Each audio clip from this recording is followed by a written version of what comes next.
Hello and welcome back to the My Football Writer YouTube channel. We've got another instalment of Nodge Spotlight, and it's me in the seat this time rather than Freddie or Jack. And I'm joined, as always, by Will Grant because we're discussing Norwich's performance on Sunday. I'm very cautious that me and Will haven't done so yet. Of course, Jack did a wonderful live stream with Matty and Freddie as well. But me and Will are here to chew the cud over what was a big win for Norwich City on Sunday. They won 4-0 against Hutton in the FA Cup to get through to the first round of the FA Women's Cup. But of course, that was great. I need to keep on telling myself that Norwich did win on Sunday, but of course we're talking about the East Anglian derby, aren't we? It was a 3-1 defeat for Norwich, and that 16-year run is over. So, Will, what have you made of the atmosphere around the club and just the general feeling of the club over the past week or so? Yeah, I think it's overly very negative at the minute. It feels like the fans are very, very frustrated, obviously, but more so as well, I think there is quite a lot of apathy there as well, and I think that actually comes with me actually as well. To be honest with you, I think when I came out of that Ipswich game, my main overriding consensus was there's just so much to do, and I've absolutely no clue kind of how we're going to start, if that makes sense, like this rebuild, if you will. And there shouldn't be a case of it being a rebuild. I personally think naively, Knapper came out to the press at the start of the season and said, yes, we want playoffs. And although I don't think that's a naive ambition overall in itself, I think what that quote actually did, I think it had more repercussions in the sense that it almost expected and it almost set the standards for the fans to have quite high expectations from the off, really. And I think, obviously, when you sign like 10, 11 new players with a completely new core, that's very, very difficult, right? And I do feel for Liam because it feels like he should have had the same time maybe as Top warranted. But now Norwich have spent so much money again. They've bought players, arguably, who are much better value-wise in terms of last year as well. And the thing is, when you charge £600 for a season ticket every season, you can't keep telling fans that we want to rebuild and give us time, because that's just not on personally anyway. So it gets to a real question really, where it feels like to me, especially Henry, I don't know about you, but when there's just so many issues and you have no clue where to start in some sense, like you could easily make a case that Liam managed to get sacked due to his poor football and also the results so far. But equally as well, you can look at Knapper just due to the poor lackluster recruitment so far that we've seen in the last 16 months, and as well maybe the Athanasis for not maybe doing enough and not being proactive with their actions as well, maybe. So I think there's so much areas of the club which needs to be held to account, really, especially recently. And then it feels like, especially over the last couple of weeks, and especially during this last week, that fans have almost been reminiscent about JHT, and they had at least like a consolation that at least there's a style of play there to get excited about. And I think although they've got a point, we should also be aspiring for much higher. But right now, unfortunately, that isn't the case really. And I just think the mood of the fan base is telling. We even saw, especially in the game against West Brom as well, the attendance went down significantly as well. So again, it's those little factors, mate, which are making people so apathetic, bored even, and just annoyed about where this club's going, because we were promised a promotion run and kind of a top six challenge and battle to an extent, but we've been so far off that, and ultimately fans will get frustrated because they haven't seen a functional team in the last 5 years. Yeah, I completely agree with everything you've just said, Will. And I'll be honest, on podcasts like this, we do need to look ahead. And yes, that Ipswich game, it was a poor result, but it is old news now. And I feel like it's a privilege doing this with you now because, of course, you bleed yellow and green. So the emotions would have been raw. But you said it there. For you, do most of the problems stem with Ben Knapper rather than Liam Manning? Because there's one side of the argument, as you just said, JHT got all of the games bar 2 last season before Norwich pulled the plug on that. So does Liam Manning deserve that time? I think that's a very valid argument. But then you look at it from another perspective. I think it's clear that Liam Manning's going to get the Bristol City game at least. If we lose that, that's then 6 home games in a row that Norwich City have lost. And the last 2 games would have seen the 16-year unbeaten run come to an end against Ipswich and then getting embarrassed by Liam Manning's former employers. You can't survive form like that, can you? So it is a really tricky situation. And as you said, by Ben Knapper's comments, he sort of backed himself into a corner. If you were him, what would you do to try and turn this form around? Goodness me, if I'm Ben Knapper, I have no clue where to start, to be honest with you. Look, I think due to the amount he's invested in his playing squad and his manager, he's got to give them time, really. And although I do respect some fans' opinions about wanting him to speak, but also at the same time, what can he actually say? Like, generally, like he can't really say anything, can he like right now? Let's be real, because it feels like to me as well, like the last 5 years, the amount of like words I've heard about how we're aspiring to be a Premier League club and about how fantastic the training ground is, our facilities, our ambitions and stuff like that. The actual reality of it is, Henry, for me, I'm going to be a bit brutal here. The actual reality it is for me is that they seem to speak a game of a Premier League club, but they're delivering on the pitch performances like a League One club at a minute right now. And let's not hide that because relegation form is losing 4 or 5 home games in a row, back to back to back, and that's what's happened really right now as well. So I'm just a bit fed up right now with the amount of comments and saying, "Oh, we need to rally the troops and we need to be braver, be bolder, and step up."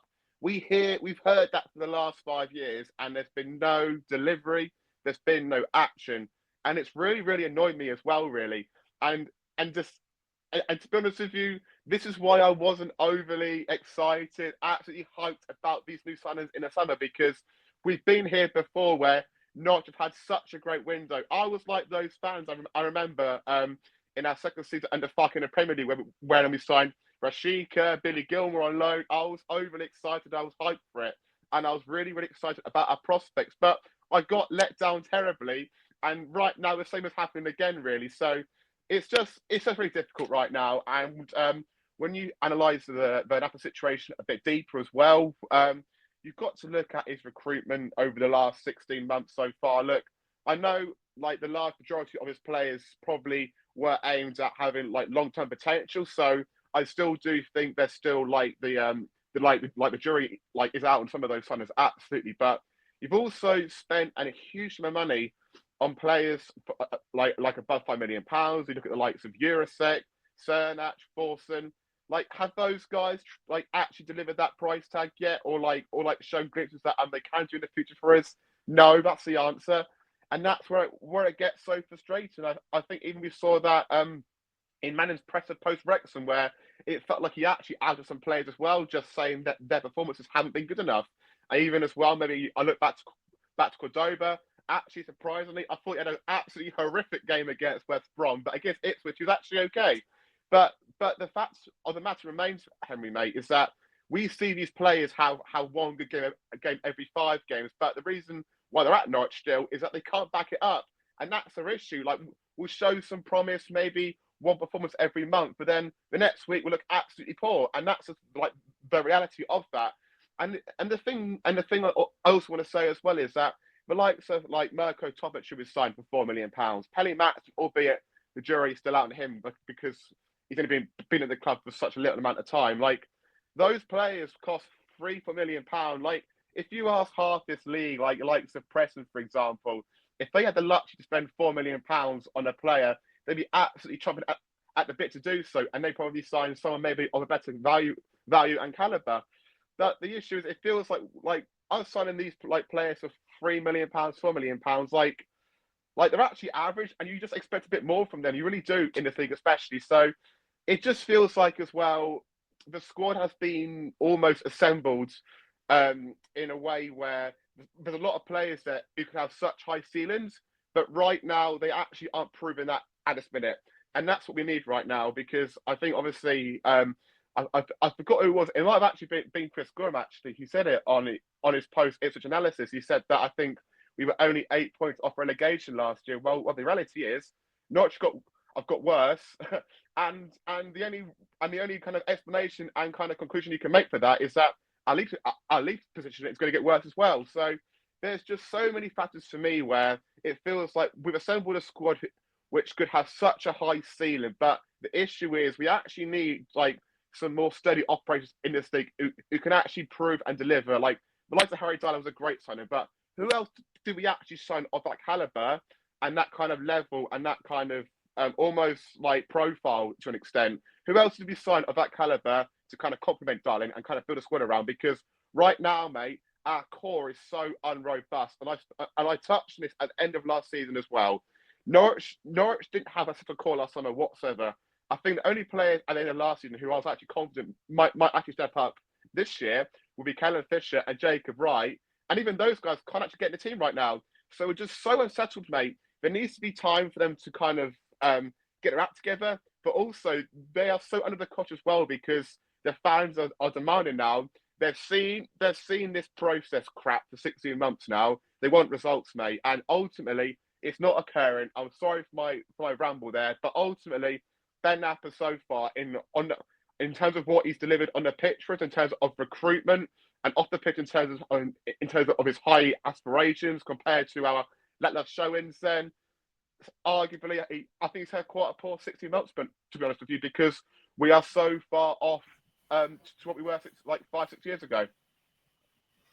Yeah, and you mentioned there about the players and the player recruitment, and yes, we have had some bright sparks during the Ben Knapper era, like Harry Darling. I still stand by he was probably one of the most in demand centre backs in the Championship, and he chose to come to Norwich City. So it still shows that we can have that pulling power when we want to. But I think you're right. On the whole, the recruitment under Ben Knapper has been quite poor. But one thing I did want to pick up on there, yes, you spoke about the player recruitment, but another thing that I think you're just so disillusioned with is the leadership. And I don't say this to try and criticize the fans. That's not what I mean. But for you, does the leadership need to come from someone like a Ben Knapper or from the supporters? So what I mean by that is I'm not saying the supporters who want Manning out are unjustified. As I said, he's lost 5 home games in a row and he's lost to Ipswich. Like, if you think that deserves Liam Manning sacked, then that's completely fair enough. But we look at Ben Knapper's statement when he came into the club. He wanted a manager who could play that high-end attacking football and the Norwich City way. He went out and got that manager who played exactly that way, and he sacked him, right? So Ben Knapper has now almost made his bed. He's reverted to actually play style doesn't matter because I have the perfect guy there for the play style. I want results. He's brought in Liam Manning, and yes, the play style has been compromised with the hope of getting results, but he's not got results either. So by that logic, surely his time in the job is up. And to sort of dig deeper on that point in a way, you look at the 3 managers that we've had under Ben Knapper. One of them was David Wagner. Now, David Wagner is, I guess, play style more akin to Manning ball than he is Knapper, than he is Torok ball. Sorry, and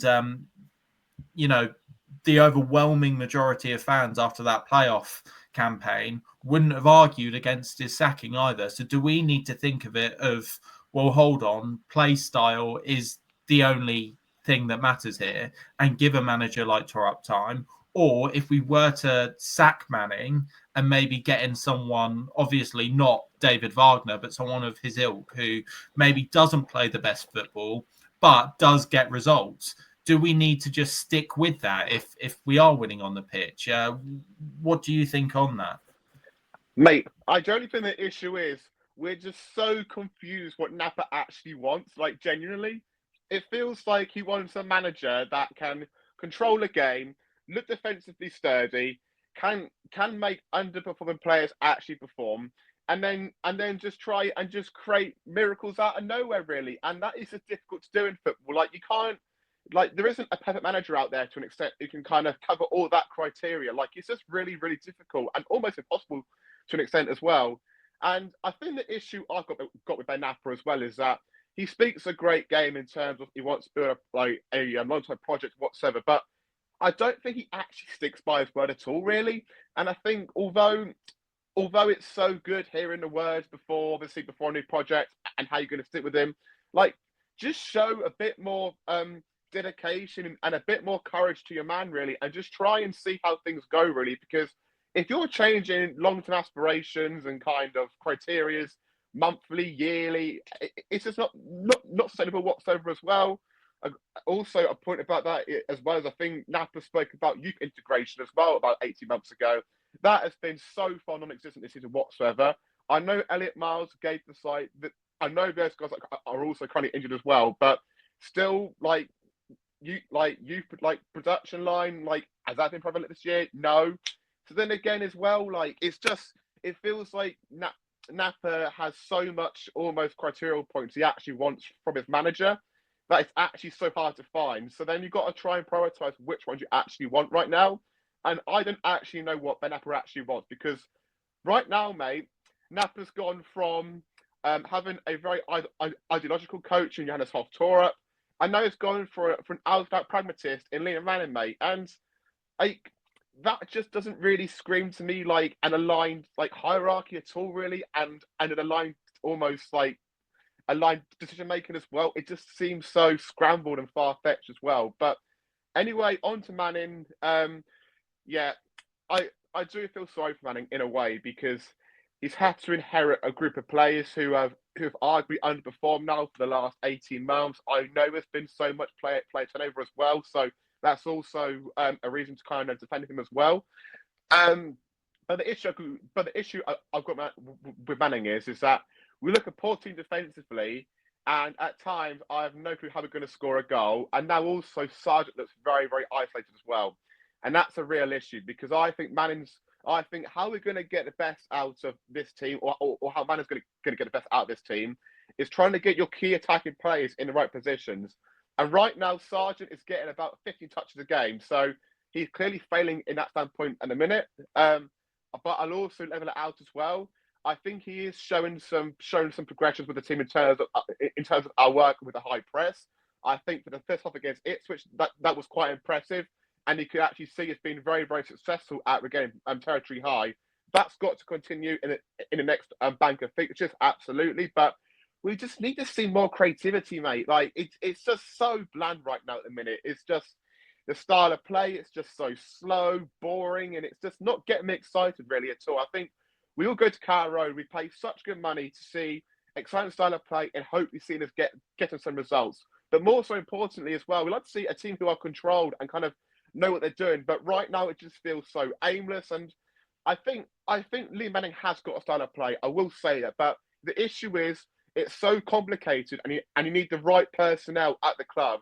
And right now it just feels like we don't actually have that personnel. I mean, look at Bristol City's team last year. They had the dynamism and the set piece quality of Scott Twine, and also and Anatometi as well had that gene where he could almost create something out of nothing.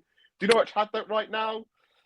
Probably not. Maybe he started to an extent in terms of maybe shifting some room for him to score a goal, or maybe Eurosec on a good day. But right now that's also limited. As well as that, I also want to say that a midfield too. Right now they had manager last year in Jason Knight and Max Bird. Those guys were such great athletes, but also as well, they were also so good as well technically as well.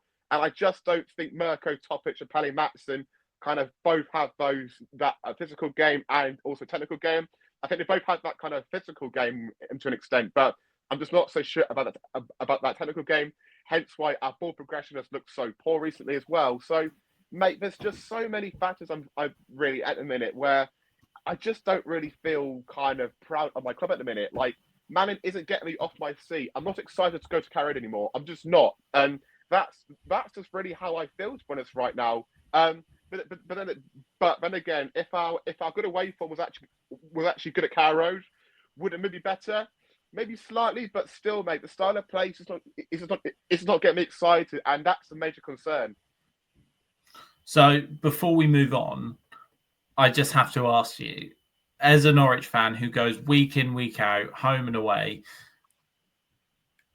theoretically, if Liam Manning was given his marching orders and Norwich did have to find someone, would you get someone a bit more dogmatic, I say, but who does guarantee results and Norwich do move up the table, but it's still not that football that will necessarily get you up off your seat? Or do you go with someone who'll be faithful to the Norwich City way and will play that attacking football like a Russell Martin, but who in the long term probably won't work out? What would you go for if you were Knapper and Manning was given his marching orders? Well, I think in an ideal world, I think we want that balance, and I think that is what Ben Knapper initially thought he actually had in Manning, but it just feels like right now that isn't the case, and Manning is too pragmatic in a sense as well. Look, mate, I don't really care about style of play or kind of how we get results. I just want to see my team win, really, and I think that's also a conclusion as well shared by many supporters. But I do really think, especially at a club like Norwich, where it's also a one club city, and you've got so much families, and you've got so much people that come to the games regularly, and it's so expensive. I do also feel there's an expectation for us to be entertaining, and right now that isn't the case whatsoever. And I think that Norwich City Way was created by Daniel Barker, and we kind of that time was so good in that sense, really. And we're just try and find that again, really. And I think fans knew how good and exciting that was, and they're just trying to have that back, really, to an extent. But the thing is, mate, football as well is so cyclical. So you also I think as well have to move with the times. It feels like in the last 2 years, the possession game model has maybe been a bit less frequent and less kind of common in the modern game. It feels like maybe counter-attacking style and physicality is maybe another way to go a little bit. But I I do think there's a large kind of crop of fans who don't care how Norwich win, but I also think there's also quite a sizable group of fans as well who also just want to be entertained. Like they want to go to Carrow Road and see the Saturday afternoon as some sort of escapism, really. And right now that just hasn't really been the case. So it's difficult what I would do. And if and to be honest, to be honest with you, Henry, I thought you were going to ask me the question if what man in sacks, and I do also want to ask you this as well, by the way. So no getting away from it. But I think right now it is too early, and I don't think he's the main culprit of our problems. I think it's higher up the food chain. So I'd personally stick by him. But goodness me, mate, if we lose 2 out of 3 of our next games, either against Swansea, Derby away, or also Bristol City at home, goodness me, it looks really hard for Liam to try and keep his job. And then again, if that does happen, Knapper is under some scrutiny, and it could be a really, really hard week for us to see as Norwich fans as well. So actually, two questions for you, Henry. Would you keep Liam Manning? And do you think he might be gone if we maybe lose, I don't know, 2 out of 3 next games? Yeah, sort of echoing what you were saying there. Well, I do really like Liam Manning. I like the way he speaks, and I think his style of football, yes, it is quite dull to watch. But like I said, if it does end up in Norwich shooting up the table like Bristol City did last season, then I don't think anyone would really care, to be honest, if it got Norwich in that top 6. But we do look miles off it, and the 16-year record against Ipswich is now gone. I would give him the Bristol City game because, again, football is so much about narrative as well. And if he wins that, then that could be the catalyst to propel him on to bigger and better things. But I don't know. For me, this is our biggest game of the season against Bristol City just because of that narrative. And if we lose that, like I was saying to you, it'll be 6 games in a row at Carrow Road that we've lost to start the season, which is unprecedented. And the loss to Ipswich as well will sting. That will linger until April until we play them again, no matter where Ipswich are in the league table. So I think as a manager, if he loses to Bristol City, no matter how long he's had in the job, you have to look over your shoulder at that point. If you've started a season that poorly, you have to look over your shoulder. So I think, yes, I do like the chap as a person, but I think if we lose to Bristol City, or even if we win against Bristol City, if we lose the next 2 away games, he probably will be out of a job, and then it will be back to square one for Ben Knapper. And it'll be interesting to see where he goes again, because that will be then 2 projects that have failed. And look, we've spoken about 2 people, Manning and Knapper, but of course there is a third part to this, which is the Norfolk Holdings group. They've been heavily focused on the Milwaukee Brewers. I believe they're a playoff stage or something in the baseball, or they're in the Grand Series or something like that. I don't know my baseball, but I know that they're distracted doing Milwaukee Brewers things now. What do you make of them and their involvement with the club? Do you think it needs to be do you think they need to take more of a front foot, and do you think they need to prioritise Norwich? Obviously, they are Americans, had that American sport background with the Milwaukee Brewers. Is that a recipe for disaster for you? Because with them coming in, it does seem like Norwich will take a back seat to the Brewers. What do you think of that, and what do you think of their presence on match days as a whole? Yeah, I think the baseball thing is just like a natural conclusion, really, because obviously they're doing really well, and obviously they probably are more invested in that right now. But I also want to say about the Alternate shows as well. I think they do deserve some credit as well. I think last summer we spent an awful lot. They bat Knapper, they bat Manning as well. So I think they definitely do deserve some respect in that regard.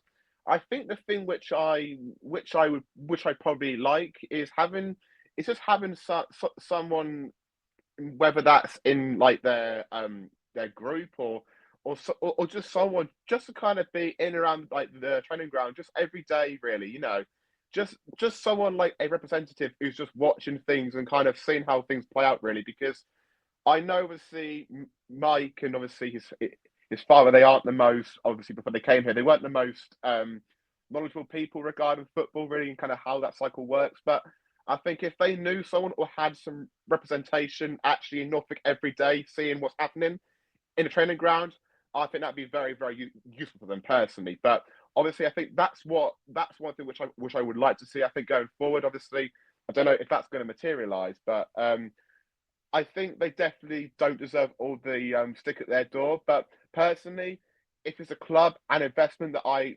loved and was so addicted to and fond to, I want to be there hands down, trying to fix the issues, really, personally. But obviously, everyone's different. They see things differently, so I can't say a definitive answer. But I just think some actual presence on the ground in Norfolk would actually be very, very helpful for them. But I don't know how or actually even if that's going to materialize. I think maybe the argument is for that. If you go that way with things, then maybe that actually puts more pressure on Knapper and Adams. But actually, would that be healthy? Then again, I'm just speculating here, trying to actually think of a conclusion, to be honest with you. But I don't know what you kind of think with it as well, Henry. But I also want to touch as well with you, because I think the scrimmage that you, Chris, and Rob did the other week was actually really, really powerful and really, really good to hear such strong opinions, really, because I think it's really important to have a diverse opinion, like a huge sample size of opinions, really, and kind of see where the mood of the fan base is actually at. And there was one thing in particular which just was overwhelmingly like negative for me, and like everyone seemed united on, and that was just the Carrow Road kind of redevelopment, if you will. Really, that just seems like everyone just seems so annoyed by that. Obviously, there's so many people that have are going to have to get the seats removed or changed elsewhere in the ground, and that's just so sad, really, isn't it? As well, and I think when you put so much money into a football club every year, and they're not delivering on the pitch, but then they're trying to do kind of like little things off it as well to annoy you. It's just not helpful at all, is it, really? And I think right now, during this horrific time period for the club in terms of results wise, like the one thing you want is your familiarity on match day, the kind of routines as well. But if that's all going to disappear for a few more corporate seats and an away end as well, now the other side of the ground to make it arguably less atmospheric as well, it just seems there's just so much negative components to it, Henry, and I think that's what everyone kind of echoed as well on the scrimmage, and also as well, just like your personal thoughts with it as well. Yeah, so based on the stadium redevelopment plans, I think it is one big overreaction, and the reason why I think that is because will fans get moved? Yes. Will it create a worse atmosphere at Carrow Road? Yes. Will people's match going experiences be changed? Probably for the worst. Yes. But Jake Humphrey told us we needed to be happy about it. So you know, whatever Jake Humphrey says goes. I think just touching on that point, because that has been the one thing that's really annoyed me about this. Jake Humphrey is just so out of touch. Like, if you can, you were very complimentary of the scrimmage, and yes, I only sit in the chair and answer calls, but it is a show that I care deeply about, and a show that I love, and a show that I'm really proud of, and that show I was proud of, where we got a diverse range of opinions. And the reason what makes it so special is because you can tell that Rob and Chris care about the supporters. They care about this club deeply. Could you say the same for Jake Humphrey, right? He's going to get those corporate seats. And the club releasing that video when they did, was such a big own goal, right? To release it 2 days before the East Anglian Derby, an East Anglian Derby that Norwich fans are going into basically crapping themselves anyway because we knew we were going to lose, to then release that and have such a big change and then also not consult fans, it's really poor. It's probably the biggest PR screw up we've had. Well, since Marcelino Nunez, we've had two PR cock-ups this season, and we're not even halfway through the season yet. And it just left such a sour taste that these fans were getting moved and they weren't even consulted by it. And for Jake Humphrey to go, oh, well, we don't need to worry about that. We've got ambitious owners. Yes, we have got ambitious owners who have got more money. You still consult people if you're moving their seat and they've been there their whole life, or that seat has been passed down from generation to generation, right? It shows then that it's more than a season ticket seat. You know, you build bonds with the people around you. You love that seat for a reason. It is your seat. So to move that without any consultation, I think personally is disgusting.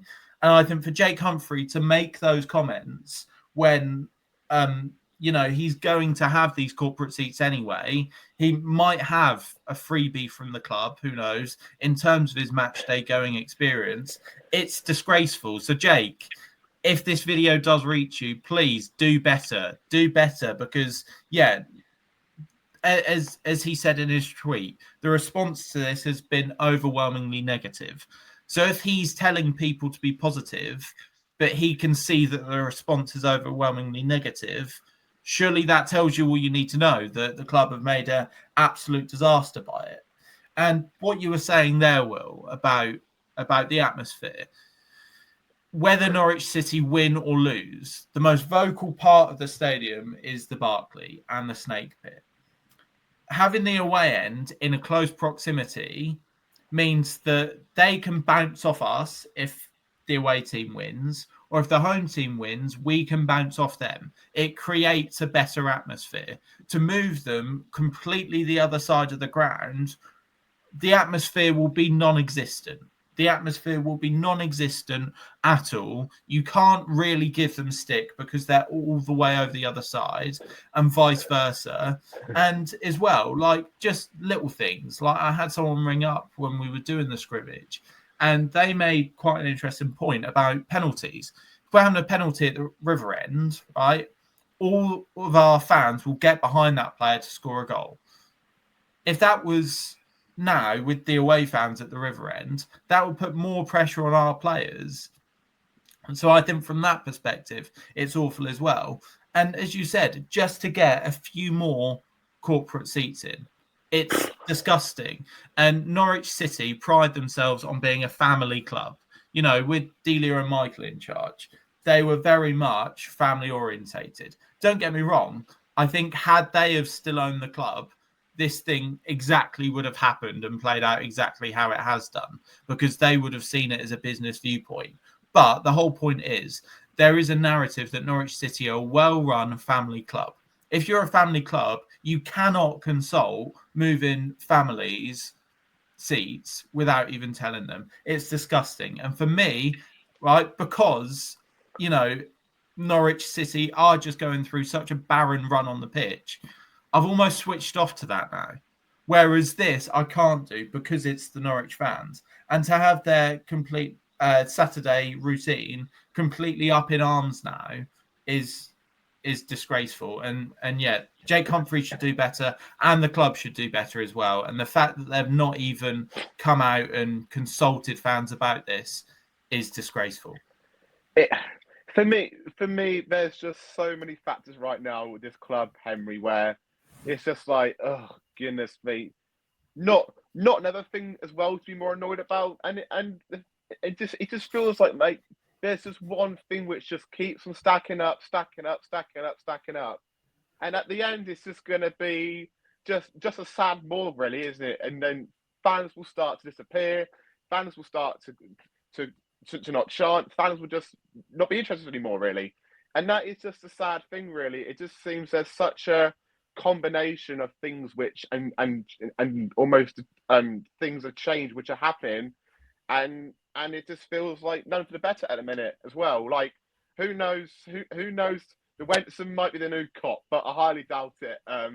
But it's just, for me right now, with Norwich, as I said earlier as well, there's just nothing to be proud about anymore. There's just not. Like, the last 5 years have been absolutely dreadful. Look, I know, although I'm still so young, football is so cyclical, and again, we'll come back, we'll have our time again and be successful.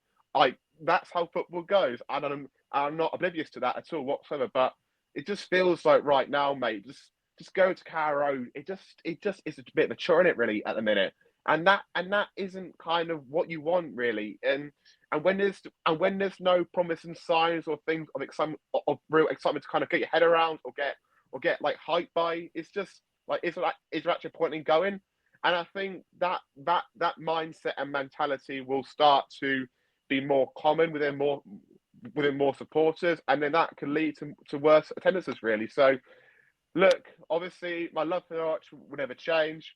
I'll still go. I'll still be there. But I just think about Norwich right now, and there's just so much things which have annoyed me, and it's just led to me being a bit apathetic, and I don't really like that, to be honest with you. But hopefully, we can win some games. Winning games is the thing which cures bad times. So hopefully that will eventually materialise, mate. But any final words, Henry? Yeah, so probably just a bit more about the redevelopment plans. They said eventually they do want to redevelop the city stand, but of course, with the away fans being in the river end as well, that's probably the furthest point from the train station. I saw someone make this point the other day as well. The away fans, where they are at the minute now, it's actually relatively close to the railway station. You know, they're going to be in the furthest stand. They're going to have to walk around all the Norwich fans to get to the away end as well. It's a logistical nightmare. And yeah, like you said, someone needs to employ someone who works in HR, I think, and really consider the messages they're sending to the club. But no, I think you hit the nail on the head there, Will. You know, as long as this football club are winning games, then the atmosphere will change. And no matter what the football, you still like to think that they'd sell it out if they did start winning games, and that is important. Norwich need to pick up their form, and they need to do it ASAP, really. And hopefully, we can talk about a little renaissance in the middle half of the season, and hopefully Norwich can go on a run akin to what Bristol City did last season. But what are your thoughts? Are you still frustrated with the Derby Day result, or are you looking ahead? Are you nervous for the Bristol City game? And what would you do about the Knapper and the Liam Manning scenarios as well? Let us know down in the comments section. He's been Will, I've been Henry. Thank you for watching this Nodge Spotlight on the My Football Writer YouTube channel. And we'll see you very soon.